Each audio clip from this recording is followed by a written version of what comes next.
I'm so interested in this story. Philadelphia is set to become the very first major U.S. city to ban traffic stops for minor violations. So police there, for instance, will no longer pull you over if you have an expired registration sticker or a broken taillight. So this is all in an effort to promote equity. It was revealed, though, that a vast majority of traffic stops targeted minority drivers. In fact, if you look at these pie charts, you can see despite the city's population being only 38% African American, they made up more than 76% of drivers that were pulled over. I think the full number was 90% or above were people of color that were being pulled over, which is insane to me. What do you guys think about this? Could this be a good thing to help stop violence and hate against the cops? I think it's a bigger thing than even the four of us realize, because what traffic violations do is they set in motion everything else that we complain about in terms of inequity. So yes, there's the mental health of a community just being constantly messed with by the law enforcement, but the bigger picture is in a working class neighborhood. Take Ferguson, for example, where the population is 66% black. You're pulling them over constantly. They either decide to pay this ticket or pay their bills.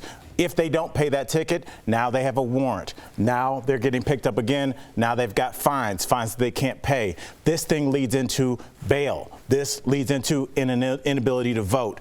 This leads into so many different things that really make a community like Ferguson literally explode on television when you constantly push your citizens to the breaking point every day. So just stopping this nonsense will do a lot. Well, absolutely. I don't see it being much different than stop and frisk, like vehicular, because the truth is a lot of these very small infractions, like let's say it was me and you, Tori, like you might have gotten away with having an air freshener on your mirror, but I didn't get away with having it. And then once that stop happens, well, is there probable cause to search the vehicle? Is there this? Is there that? And just so we're very clear, especially coming out of or being in a pandemic, the way that a lot of, when we're talking about the disparity and the cyclical disparity when it comes to economics in this country, it's also putting things in motion like this to ensure the poor stay poor. So when Al was going through the entire system,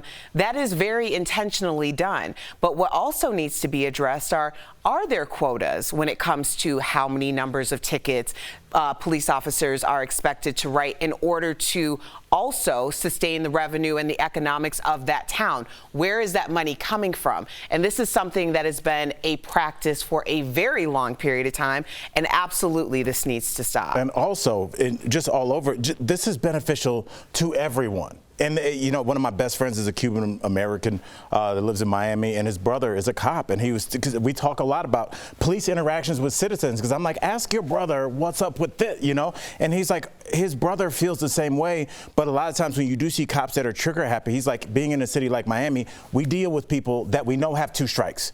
And I put Jeff in jail, and I drive around the block a day later, and I see Jeff on the corner, and I'm like, oh, first of all, I know him. I know he's violent. I know he has 2 strikes. And now when you approach him at his house, or you approach a car that you don't know, now him as also a minority is worried about this guy's like saying, I'm never going back to jail again. Right. So we're saving our cops, we're saving our citizens. The mental health of everybody is at stake here, and it can stop by not wasting everybody's time. I almost said another word. Stop annoying your citizens. Leave us alone and let us generate income. Stop with these nonsense tickets and parking crap. Can you say crap? I think you can. You just say crap. You just did. I think of Sandra Bland, Philando Castile. I think of all of that. So write us in, especially if you are from Philly. We'd love to hear your opinion on YouTube, dailyblastlive.com, or our DBL app.